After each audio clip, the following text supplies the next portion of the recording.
दोस्तों, आज दुनिया इंडिया को एक अलग रेस्पेक्ट से देख रहा है।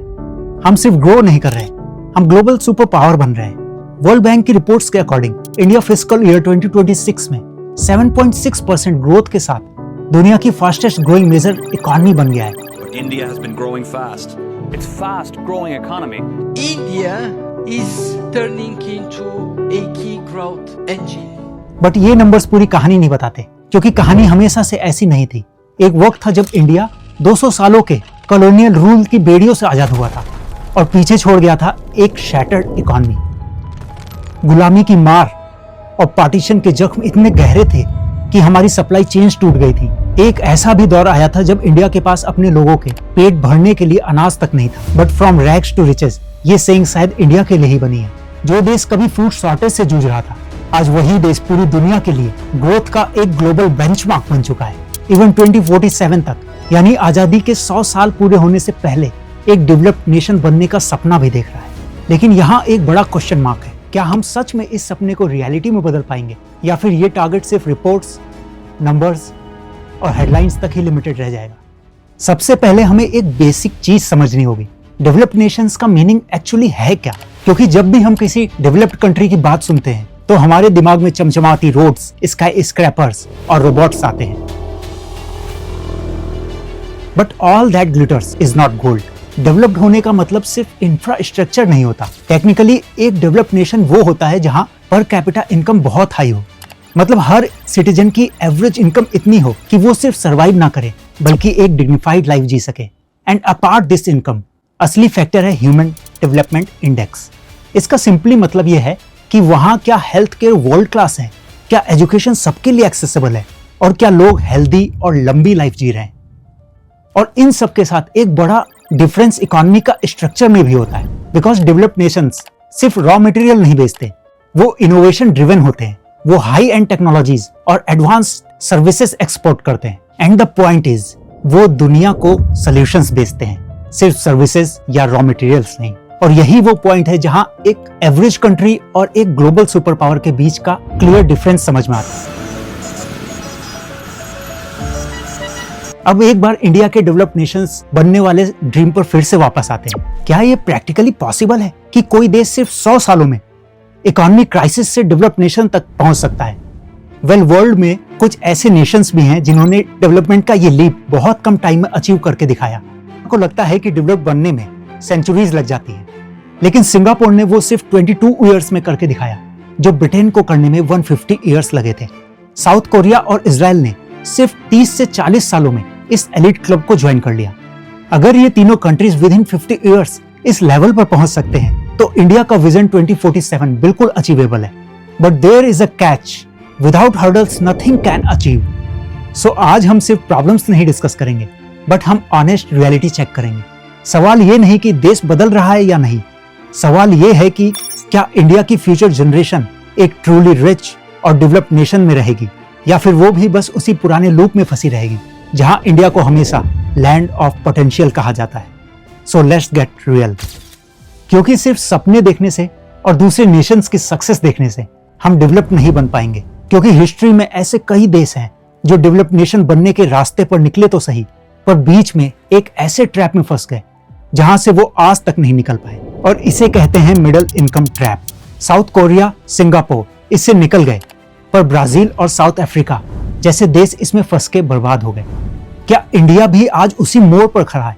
क्योंकि हम आज दुनिया की 5th लार्जेस्ट इकोनॉमी है, पर जब हम पर कैपिटा इनकम की बात करते हैं तो हम अभी भी लोअर रैंक नेशंस में काउंट होते हैं। दुनिया के एलिट क्लब की एंट्री फीस पता है क्या है? एक आम इंसान की ईयरली इनकम $10,000 से लेकर $1 लाख तक, लेकिन हम अभी भी सिर्फ $2,800 पर खड़े हुए हैं। और यही वो असली गैप है जो इंडिया को 2047 तक फिल करना है। और इसमें सबसे बड़ा रोड ब्लॉक है, हम असेंबलर्स बने हुए हैं, क्रिएटर्स नहीं। हम प्राउड करते हैं कि आईफोन इंडिया में बन रहा है, लेकिन सच ये है कि उसकी रिसर्च और डेवलपमेंट कैलिफोर्निया में होती है और हम सिर्फ लेबर प्रोवाइड करवाते हैं। दुनिया के डेवलप्ड कंट्रीज अपनी जीडीपी का 3% या उससे ज्यादा रिसर्च एंड डेवलपमेंट में स्पेंड करते हैं, और हम सिर्फ 0.6 to 0.7% पे अटके हैं। जब तक हम सिर्फ दूसरों के सॉफ्टवेयर मेंटेन करते रहेंगे और दूसरों के लिए फैक्ट्रीज चलाएंगे, असली वेल्थ इंडिया नहीं आएगी। हमें डिजाइन इन इंडिया चाहिए, जब हमारे पेटेंट्स होंगे तब जाकर हम ग्लोबल मार्केट में रियल किंग बनेंगे। दूसरा बड़ा हर्डल है एम्प्लॉयबिलिटी गैप का। इसका सिंपल सा मतलब है एम्प्लॉय की ability to do the assigned work. हम हर साल लाखों इंजीनियर्स और ग्रेजुएट्स प्रोड्यूस करते हैं, लेकिन इंडस्ट्री कहती है कि उसमें से सिर्फ 50% ही जॉब्स के लिए फिट हैं और मेन प्रॉब्लम हमारी फाउंडेशन में है। ASER ने एक रिपोर्ट शो की थी जिसके अकॉर्डिंग 5th क्लास के कई बच्चे 2nd क्लास की टेक्स्ट बुक्स भी नहीं पढ़ पा रहे हैं। अगर फाउंडेशन इतनी कमजोर होगी तो हम हाई टेक वर्कफोर्स कैसे बनाएंगे? हमारी यंग पॉपुलेशन जो हमारी सबसे बड़ी स्ट्रेंथ है अनस्किल्ड रह गई तो हमारा डेमोग्राफिक डिविडेंड एक डेमोग्राफिक डिजास्टर बन सकता है। इस पर मैं एक डिटेल वीडियो बना चुका हूँ, better understanding, please go and watch. और एक सिंपल सा रूल जो हर डेवलप्ड इकोनॉमी ने फॉलो किया है, अपनी लॉजिस्टिक कॉस्ट को मिनिमम रखना, जिससे उनके गुड्स दुनिया में सबसे सस्ते बिक सके। Most of the developed Nations एक जगह से दूसरी जगह सामान भेजने में अपनी जीडीपी का 8% तक स्पेंड करते हैं। पहले इंडिया का लॉजिस्टिक कॉस्ट जीडीपी का 14% था, यानी हर एक प्रोडक्ट पहले से ही 6% महंगा था, सिर्फ इन एफिशिएंसी की वजह से। लेकिन ministry of commerce and industry की लेटेस्ट रिपोर्ट शो कर रही है कि इंडिया ने इस कॉस्ट को इफेक्टिवली 8% तक गिरा दिया। अब हम यूएसए के 8.2% और जर्मनी के 8% बेंचमार्क के एकदम करीब हैं। और अगर हम इस लॉजिस्टिक कॉस्ट को 8% के नीचे सस्टेन कर ले गए तो ये एफिशिएंसी हमें ग्लोबल मार्केट में एक कंपेटिटिव एडवांटेज दे सकता है। लेकिन दोस्तों, सिर्फ सस्ते गुड्स बनाने से काम नहीं चलता, क्योंकि आज ग्लोबल फाइनेंस में trust is the currency of realm. और यही रीजन है कि डेवलप्ड नेशंस क्यों लीड करते हैं। वर्ल्ड में उनकी करेंसी के लिए ट्रस्ट है, इनका इन्फ्लेशन कंट्रोल और इकोनॉमिक्स प्रिडिक्टेबिलिटी मजबूत रहती है। और इंडिया के साथ प्रॉब्लम यह है कि हम हाईली इंपोर्ट डिपेंडेंट हैं, एनर्जी से लेकर हाई एंड टेक्नोलॉजीज तक, ऑयल से लेकर सेमीकंडक्टर्स तक। जब हर बेसिक चीज के लिए हमें बाहर देखना पड़ेगा तो हमारी करेंसी पर प्रेशर बढ़ेगा, और शायद इसलिए ही आज रुपी ऑल टाइम लोवेस्ट लेवल पर स्ट्रगल कर रहा है। करेंसी को बचाने का रास्ता सिर्फ रिजर्व्स बढ़ाना नहीं, बल्कि डोमेस्टिक प्रोडक्शन बढ़ाना है।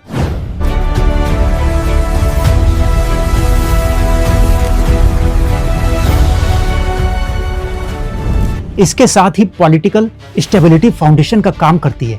अगर देश में पॉलिसी स्टेबिलिटी होगी तभी फॉरेन इन्वेस्टर का ट्रस्ट मिलेगा। बिना पॉलिटिकल और इकोनॉमिक स्टेबिलिटी के हम ग्लोबल करेंसी मार्केट में अपनी जगह नहीं बना पाएंगे। दूसरी तरफ हमारा स्लो जुडिशियल सिस्टम भी कहीं ना कहीं एक हर्डल है। अगर किसी बिजनेस का डिस्प्यूट होता है, फैसला आने में कई साल लग जाते हैं। फॉरेन इन्वेस्टर्स वहाँ पैसा लगाने में डरते हैं जहाँ लीगल सिस्टम स्लो मोशन में चलता हो।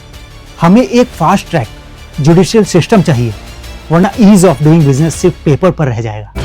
अब अगर हम हमारे शहरों की बात करें तो ये शहर हमारी इकोनॉमी के लिए ग्रोथ इंजन्स होने चाहिए, पर वो अर्बन स्लम्स बनते जा रहे हैं।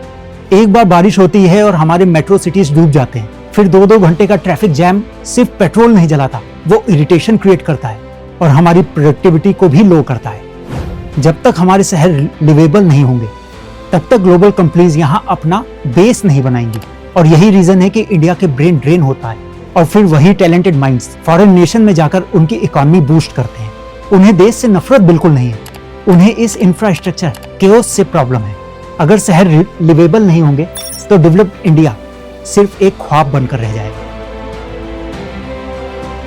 हम अक्सर गर्व से कहते हैं कि भारत एक कृषि प्रधान देश है, और ये सच भी है, पर आज हमें सच का एक नया वर्जन देखना होगा। आज 43% लोग वहां मेहनत कर रहे हैं जहां प्रोडक्टिविटी की एक सीलिंग है। जिस खेत में 2 लोगों की जरूरत है वहां पूरा खानदान लगा हुआ है, क्योंकि शहरों में उनके लिए सूटेबल जॉब्स नहीं है। अगर इस सरप्लस वर्कफोर्स को मैन्युफैक्चरिंग और स्किल बेस्ड सेक्टर में प्लेटफॉर्म मिल जाए तो हम दुनिया की फैक्ट्री बन सकते हैं। चाइना ने भी ये इशू सीरियसली लिया था और सरप्लस वर्कफोर्स को स्किल वर्कफोर्स में कन्वर्ट किया था। आज वो वर्ल्ड फैक्ट्री और इनोवेशन लीडर हैं, और आज वही मौका भारत के पास भी है। एक आखिरी पॉइंट जो डिस्कस करना चाहूंगा, हम अपने 50% पोटेंशियल को घर के कामों तक लिमिट करके $10 ट्रिलियन इकोनॉमी नहीं बन सकते। दुनिया के किसी भी देश ने तब तक डेवलप्ड स्टेटस अचीव नहीं किया जब तक उसकी फीमेल वर्कफोर्स ने इकोनॉमी में बराबरी का हिस्सा नहीं लिया हो। और इंडिया में फीमेल लेबर फोर्स पार्टिसिपेशन बहुत कम है। 1947 में हमने आजादी जीती थी और 2047 में हमें प्रॉस्पेरिटी जीतनी है। ये सिर्फ गवर्नमेंट प्रोजेक्ट नहीं है, ये एक मास मूवमेंट है जब एक फैक्ट्री ओनर अपना कार्बन फुटप्रिंट कम करता है, जब एक स्टूडेंट एआई सीखता है और जब एक सिटीजन मेड इन इंडिया पर प्राउड फील करता है, तो हम हर रोज 2047 विजन के करीब पहुंचते हैं। रास्ता मुश्किल है, हर्डल्स बड़े हैं, लेकिन अगले 20 साल सिर्फ हमारे हैं। सवाल ये नहीं कि क्या भारत डेवलप बनेगा, सवाल ये है कि उस ट्रांसफॉर्मेशन में हमारा क्या कंट्रीब्यूशन होगा, क्योंकि 2047 कोई डेडलाइन नहीं, वो हमारी डेस्टिनी है। And remember, Rome was not built in a day, but the question is, क्या हम सही रास्ते पर हैं? आपका इस पर क्या स्टैंड है? Drop your thoughts in comment, I am reading them. That's all for this video, I will see you next one with another perspective. Thank you.